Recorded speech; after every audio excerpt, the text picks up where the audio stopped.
Hello and welcome to another episode of The Dirty. I am your host, Eric Berry. On today's episode, we have comedian Celia Contreras, who you may know from Kill Tony or just being hilarious in her stand-up comedy around the country. Before we get to that, please be sure to follow our socials at Dirty the Show and subscribe to this YouTube channel. And if you have any questions or comments, you want to share your own dirty story, you can do that by calling our Google Voice number at 703-SO-DIRTY.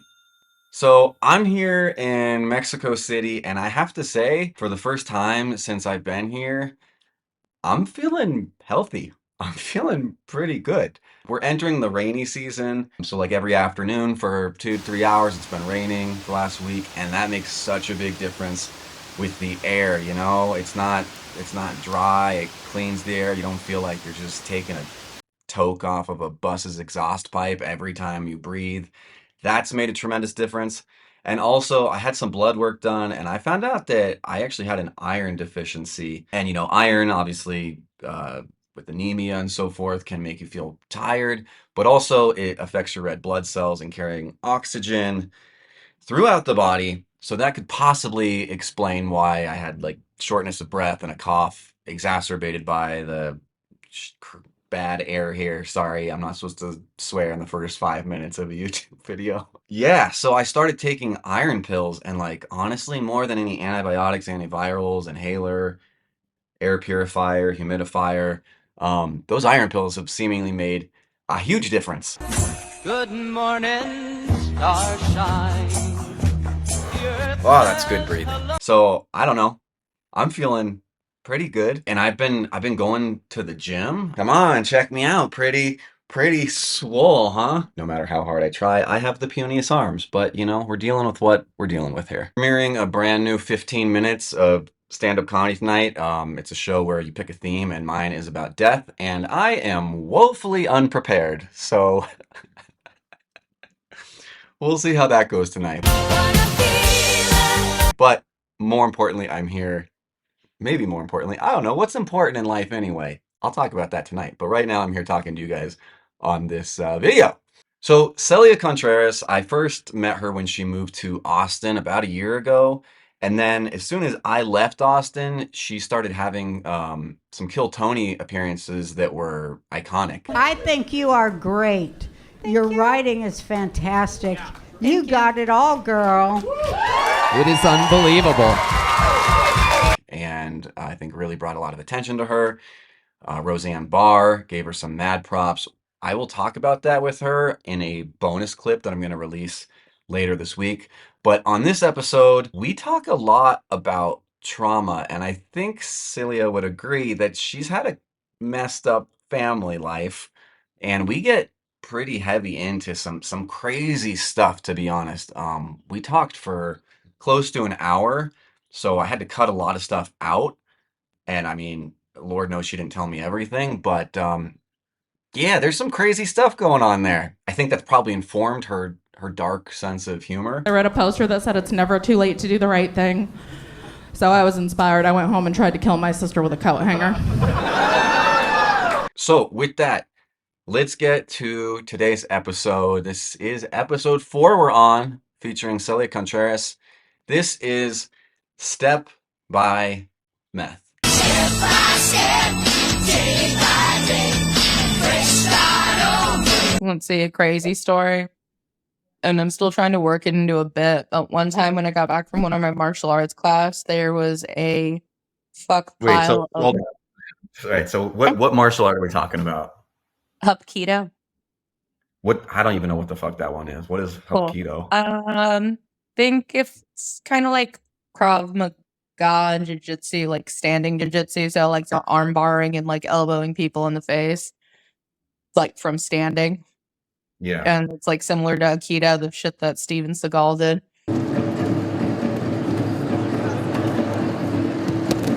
I always like walk by, like they always have those like open windows where you can see in from the street, and like I'll see like them doing like push-ups on their knuckles or whatever, like stuff like that. Yeah, I can do shit like that. But it's a kick. And I'm actually pretty handy with a sword.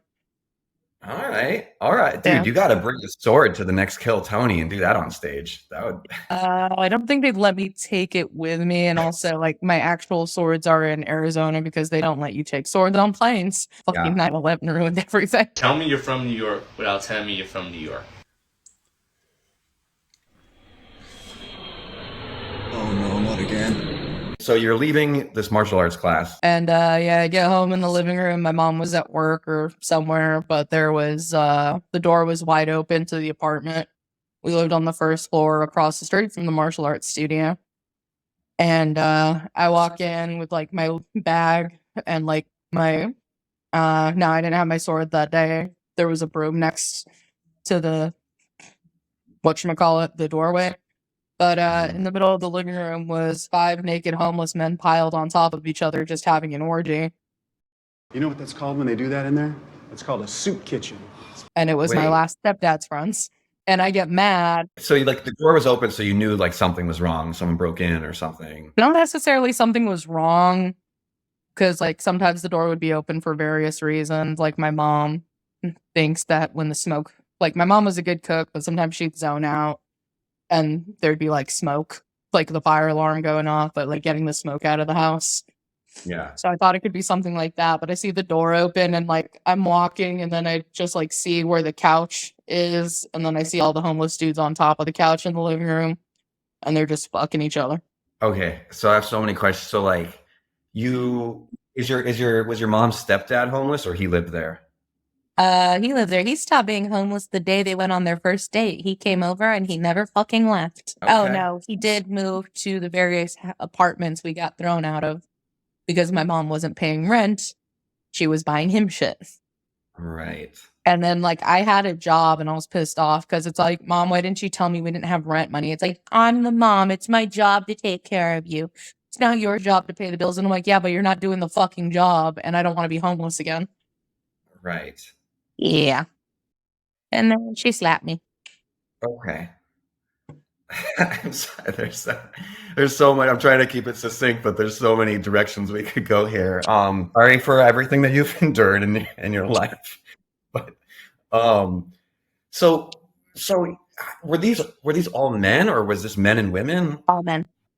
All men. And to your knowledge, were they gay or were they just like meth? I think they were just on meth. You see, when I'm on meth, I can do sex with people that if I were not on meth, I would never do it with because they are disgusting. I've never partaken in meth, but I know if you're gay, it makes you really gay. And if you're like almost gay, it pushes you over the edge, like it's a sexual drug. I've heard stories of people like legitimately fucking for like 48 hours straight on meth. Like, what do you do? So there's 5 dudes just like go like, and are they just like fucking and sucking? Like just. I got mad and I started hitting them with a broom by the door. Because if I had my sword with me, I would have hit them with that. Fuck out of here. So probably done more damage too. Yeah. But like it was a cheap dollar store. Like I ended up bending the broom on one of the dude's heads, but I started like hitting them and like sticking the broom in between them and like trying to pry them off of each other like it was a shovel. And I'm like, get the fuck out of my house, you pieces of shit. And it's like, Brian! And he was in the room sleeping naked. I guess he got tired from the little fuck pot. So like your mom's boyfriend was part of the gay homeless fuck fest? Yeah, they were his friends. He invited them over and they gave him meth so they could have a place to fuck. And then I tell my mom all this, and my mom was like, Brian didn't know they were having an orgy. And I'm like, I call bullshit on that. It's like he didn't know he was cheating on you last week. Right. And yeah, no. Like anytime I said anything about Brian, I was a liar and I just didn't want her to be happy. Because like when she was at work, he'd masturbate on my door. He'd clean it up by the time she came home. Gone. Easy peasy. Look at this. See all that cum? And like I took a picture of it and she was like, that's icing. I know what semen looks like, Celia. Grow up. Was he masturbating on your door to like purposely just to like mark territory and be creepy like to you? Like I from the top, like I tried to be nice to him the first couple of days and then I said I didn't like him and then I was mean to him. But he'd like find different ways to fuck with me. Like one time he emptied out half my orange juice and poured his vodka in it because I didn't drink at the time. Like I was 16 years old while this shit was happening. But like every Oof. time, like he was perfect, and I was like, because I used to be the perfect one, and then I didn't approve. And that's when it's like, you're just like your father, you're just like your grandma, you're gonna grow up bitter and alone, just like them. I feel like bitter and alone is like a much better option than dating meth head having gay orgies in your living room, you know? See, that's what I thought. And then like I ended up actually getting my own place. Like fast forward, like because my mom got approved for Section 8, but I had a full-time job, and I'm like, Mom, I will pay the bills. You can live with me. Brian is not allowed to set foot in the house because my mom's like one of her favorite speeches is like, this is my house. I pay the bills. I make the rules. When you're in your house and you have your own bills and you pay them, then you can make the rules. And I told her that and she's like, okay, but she was sneaking him in while I was at work. And then one time I come in and she's sitting on the couch crying and she's like, I'm a terrible mother and you hate me. And I'm like, hi, Mom. How are you doing today? And then I heard him moving around in her bedroom. And I'm like, you know what? Yeah, you are a terrible mother. And I'm like, get him out of here. He's like, he doesn't know where to go when it's cold. And I'm like, I don't give a fuck. He can go back to the homeless shelter like we did. And she kept sneaking him in and he kept trying to break into my room. So I actually had my brother change the door to a locking one that you need to lock when you leave. So a front door essentially. Yeah. So I had to deal with all that. And he started smoking weed in the house. And I'm like, you know what? I called the cops and we got evicted, all of us. And my mom lost her Section 8 and we were homeless again. And worth it. 100% worth it. I'm glad I did it. Just to finish this methed out gay orgy thread. Homeless people, they're not showering as often as they could be. I mean, was there just smell awful? That was my question. A 5-person gay man orgy. Can I borrow your odorant? Yeah, get smelly garbage or old dumpster. Yeah, when you smell that extra ripe homeless person outside of a gas station and they start coming up to you and your eyes start to water and it kind of smells like a porta potty and like a dumpster at the same time, kind of raw sewage smell. Yeah. And and that weird plasticky smell that meth has. My only exposure to that would be that alleyway behind the apartments, but yeah. Yeah, I was pissed off and I left the door open to air it out. And Brian had told do you know where my friends went? And then there was dirt stains all over the couch. And just handprints and shit. And some seepage of you know what. Yeah. I think one of them peed on it too. How did this saga with your mom's the dude, this guy. We met him Brian. on the bus and he had a beautiful smile. My teeth. And she asked him out on a date. So that's a nice beginning. And then, but how did it all end? The cycle, it sounds like your mom's not with us anymore. She's not. He died first and she called and told me, and they eloped and stuff too because we didn't approve. And he was creeping on my sister, and I didn't like how handsy he was with my nephew who was 8 or 9 years old at the time. Or no, he was 5 actually. Shit, pretty sure he was fucking my cat because when my cat was in heat, he'd rub her asshole and be like, "Oh, you like that la la, you like that la la la la." I was so glad when he died. When my mom told me inside, I'm like, "Fuck yeah." Do you know what he died of? So there's a couple things wrong with him. He he had hepatitis C, so cirrhosis of the liver was part of it, and he either got that from fucking her needles, I forget which, and then he gave my mom hepatitis C. Oh, good Lord. I was gonna say I didn't even think of the Hep C, but it's just the way But science he had works. jaundice. His skin was yellow. Cockroach. It's dead. Okay. Kind of looks like Buffalo Bill. He had the same length hair and shit. And he kind of had that voice, that deep, weird voice. My mom was like, he looks nothing like that. He's straight. And I'm like, then why was there 5 homeless guys fucking in our living room. It's like, he wasn't in there. It's like, he was naked in his room. He probably got tired.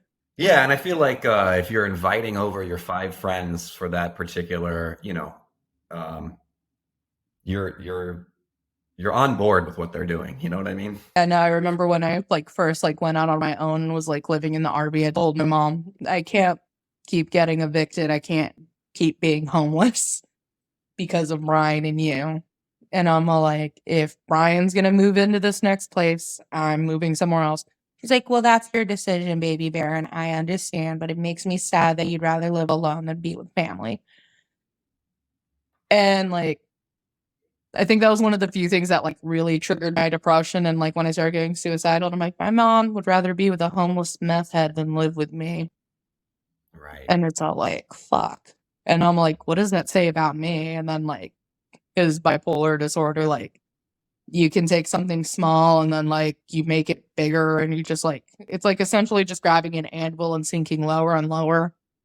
And you can kind of stop it sometimes you can't. But that really fucked with me, and I didn't know I had bipolar disorder at the time. I thought I was just sad. And I didn't talk to a lot of my family for a while too. And when I started doing comedy too, they weren't very supportive. And I'm like, you know what? I supported all of you with your stupid ideas and shit. So yeah, I think there was a good 4 years where the only person in my family I talked to was my grandma Cleo. I'm sad most days. It's I'm not spending my happy day. I'm not giving you my happy day when all you did was take away happy days from me. With the bipolar thing, are you able to get meds that help that? Yes, but I don't have health insurance anymore, so I send a dude to Mexico when he goes to grab his grandma for Vicodin, and he, I just give him the money for it, and he brings my meds to me. Things from a comedy sense seem to be going well. Where do you see things kind of going from here? Dream is even if it's just road comedy, I just want to be able to pay my bills with comedy alone. That'd be cool. But, even if I didn't make another dime off of doing this, I do love comedy and I do love making people laugh. So I'd be cool with just making people laugh. Post Roseanne, have other opportunities popped up to kind of go down that path? Yeah, I'm starting to go to different cities and they're having me headline. So now I'm getting better at doing 30-minute sets and 40-minute sets I'm building up to. And that's really cool. And I get to see all these places I've never seen, but with the travel and everything, I'm just breaking even. What you're doing is good because then you build the following. And then when you go to the place, if you can start playing bigger and bigger venues, then you start to see that return, Yeah. Yeah. And charging more for tickets, obviously. But if people want to check you out, where can they find you? Instagram, my handle is Celia, CELIA _A_ Graham, GRAM. Yeah, if I meet you in person, I'll follow you back and shit. But if I don't know you, I'm not gonna follow you back. Or I'm getting a lot of dick pics lately. Really? Yeah, I used to get the normal female amount, 1 or 2 a week.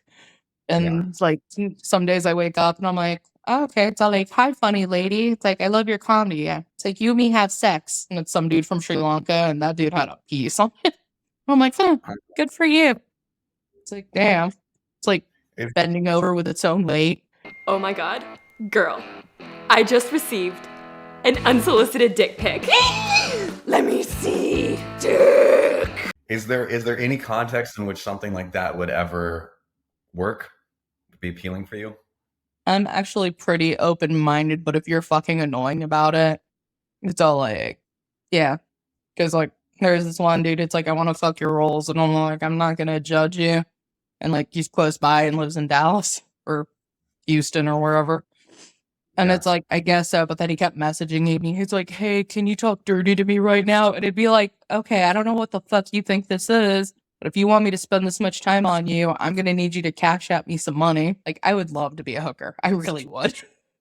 But I have a mental block about it. That could help with going on tour. You know what I mean? You can kill 2 birds with 1 stone. Yeah. They're the VIP tickets. And me. Yeah. Well, if you want to follow Celia, go ahead and check those out. If you want to send her some dick pics, she's open to that as well. So yeah, that's fine. For the dick videos, guys are doing that now. Yeah, and I've been told by women, put a little effort with like some good lighting in there, you know. Composition is forced, lighting is bad, angle is off. Not Yeah. Have something yeah. for scale. Put a Beanie Baby in there. Sure. Yeah. Celia, thank you for sharing your life with us, and I'm glad that things are going, going well, and you're on an upswing here. Because yeah, everyone loves you, and you're super talented. Thank you. I appreciate that. Also, was Yeah. the story crazy enough for you? You had so many stories that like we'll see. I was like, yeah, it'll be like 12 to 18 minutes or whatever, and there's a lot to dig into. But Speaking of, check out my podcast, Surviving with Celia. thank you.